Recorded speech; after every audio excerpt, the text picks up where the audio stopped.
Mga paalala po ba kayo mga kagawad sa ating mga kabarangay na nais tumakbo ngayong darating na eleksyon?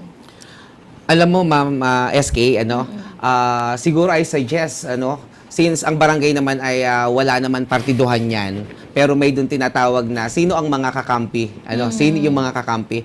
Siguro sa pag-fill up ng Certificate of Candidacy, mas mainam na magsama-sama kayo at tingnan nyo ang isa't isa para ma-compare nyo para hindi magkakamali. Tama yun. Sino yung mga magkakampi? Usually, kami mga kagawad, tsaka mga kapitan, sabay-sabay namin ginagawa yan eh.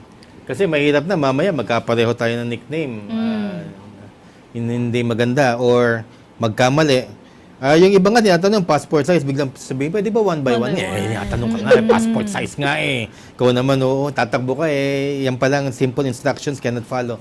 Dapat, signature and thumbprint, madaling usapan yan. Pero ang pinapaalala ko, yung nickname talaga, napaka-importante.